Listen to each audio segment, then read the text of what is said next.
Bonjour Alicia. Bonjour Marie-Hélène. La chronique bimensuelle de la Maison de l'Europe en Limousin, Centre Europe Direct, avec aujourd'hui un anniversaire.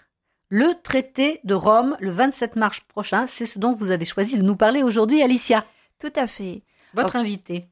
Notre invitée qui est Dominika Rutkowska-Falorni. Bonjour Dominika. Bonjour Dominika. Bonjour. Merci d'être avec nous. Bonjour, donc Dominika qui est déléguée générale du Mouvement Européen France et qui a déjà participé à la chronique sur les 30 ans d'Erasmus ou Erasmus+. Dominika aime bien les dates anniversaires, visiblement. Donc, Rome, 25 mars 1957, 6 pays européens se retrouvent pour lancer le projet le plus ambitieux d'après-guerre, c'est la naissance de la Communauté économique européenne. Rome, 25 mars 2017, la famille européenne a bien grandi, ses domaines de compétences aussi, et les 27, le Royaume-Uni en moins, se retrouveront dans la capitale italienne le 25 mars prochain pour fêter les 60 ans de l'acte fondateur de ce que l'on appelle aujourd'hui l'Union européenne. Cet acte fondateur, signé donc il y a 60 ans, s'appelle le traité de Rome. C'est un texte particulièrement ambitieux dont les applications successives n'ont cessé de se développer au fur et à mesure des années.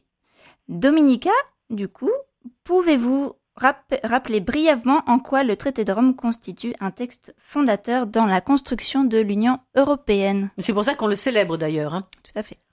Dominika. Tout à fait. Donc 60 ans de création de base en fait de l'Union européenne d'aujourd'hui. C'est un deuxième texte. N'oublions pas qu'en 52, a été créée la Communauté européenne du charbon et de l'acier. Donc après-guerre, c'est un vrai rapprochement franco-allemand est indispensable pour lancer une coopération entre les pays. Quelques années après, donc au bout des 9 mois de négociations entre les 6 pays, je le rappelle rapidement, Allemagne, Belgique, France, Italie, Luxembourg et les pays donc travaillent sur la négociation des 2 traités, parce qu'on parle des traités de Rome. Il y a donc la communauté économique européenne et Euratom. On en parle un tout petit peu moins, mais c'est un point très important pour la partie des négociations françaises. La France avait déjà à l'époque un peu d'avance sur l'utilisation de l'atome du nucléaire civil. Et donc cette base donc des traités de Rome permettait de lancer, après ces rapprochements franco-allemands avant, une vraie coopération en matière économique, donc notamment dans la libre circulation des marchandises, mais pas uniquement. Figurez-vous que également ça a permis déjà l'amorcement de futures politiques communes, comme la politique agricole commune, politique sociale commune et le Fonds social européen qui concerne beaucoup de citoyens, notamment en France, qui reçoivent le RSA. Une grande partie du RSA, des fonds pour le RSA proviennent d'ailleurs du Fonds social européen. Le but étant, Dominika, de créer, d'élaborer un grand marché commun qui se développera du coup au fur et à mesure des décennies. Exactement, et ce qui est très important, que juste même quelques années après, les effets ont été très visibles. Le commerce intracommunautaire entre les 6 pays a été multiplié par 6, et les échanges de cette communauté avec le reste du monde ont été multipliés par 3.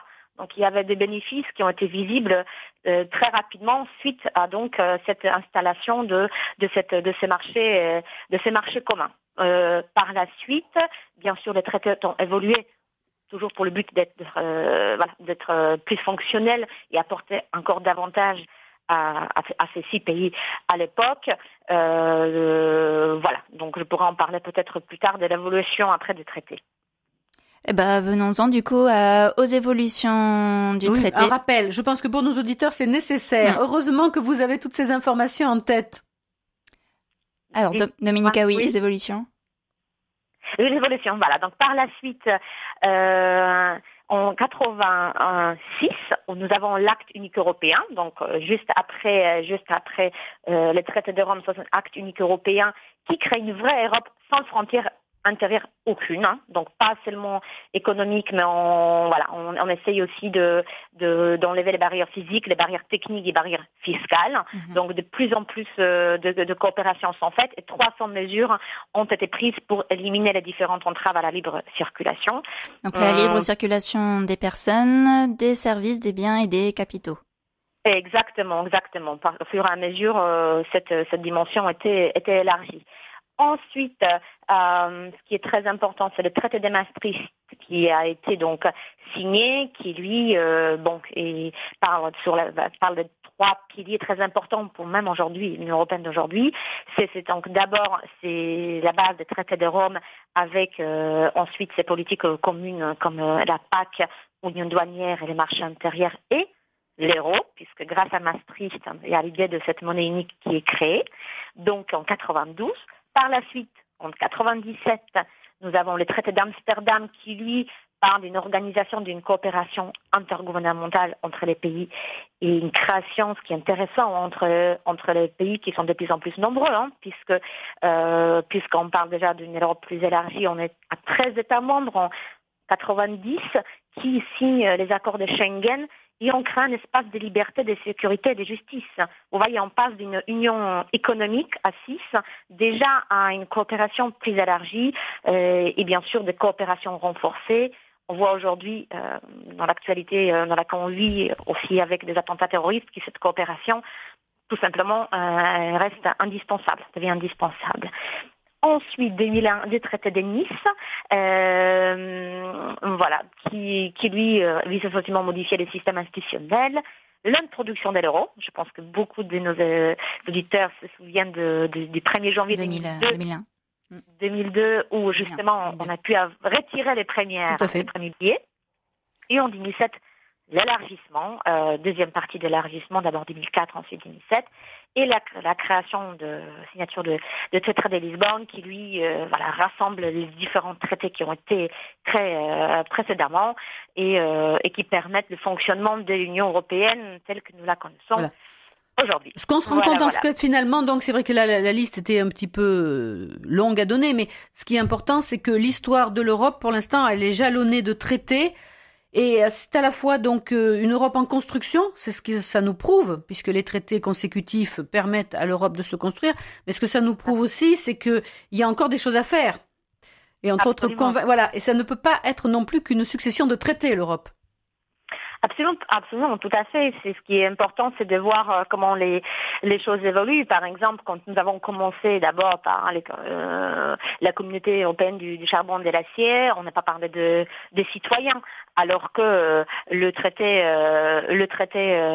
suivant nous permettait déjà on crée la citoyenneté européenne. Donc on a bien pris en compte aussi le fait que les citoyens doivent adhérer au projet et sans eux ça ne se fera pas. Mais bien entendu, le monde évolue. L'Union européenne évolue dans un monde qui change beaucoup. Et bien entendu, elle est toujours en cours de construction. Ça fait que 60 ans que les traités ont été signés. C'est pas énorme si on compare avec l'histoire de l'Europe en général. Mais en effet, moi je pense que là, c'est là où le rôle du citoyen, de la société civile aujourd'hui, est justement faire des appels à des décideurs politiques européens. Quelle Europe de demain voulons-nous? Et cet anniversaire nous permet un tout petit peu de nous pencher, faire un bilan et de voir comment nous la voulons de l'Europe, l'Union européenne de demain. Ça sera notre mot de conclusion, Alicia? Oui, merci Dominica. Je tiens juste à rappeler que du coup, le 25 mars prochain, les 27 chefs d'État et de gouvernement se retrouveront à Rome pour d'une part fêter les 60 ans du traité de Rome, mais aussi traiter de l'avenir de l'Union européenne. Il y a eu un mini-sommet avec les chefs d'État français, italiens, allemands et espagnols qui prônent une Europe à plusieurs vitesses. Nous allons voir en plus, suite au livre blanc de la Commission européenne et des 5 scénarios possibles au sein du continent, quelle va être la décision des chefs d'État et de gouvernement. Beaucoup de sujets à venir. Merci de votre participation. Et donc, célébrations en France, n'hésitez pas à regarder sur le site du mouvement européen, sur le site de la Commission européenne en France, tous les événements de célébration, débats, séminaires, conférences sont justement centralisés sur le site du mouvement et de la Commission européenne notamment. Merci beaucoup. Merci Dominica.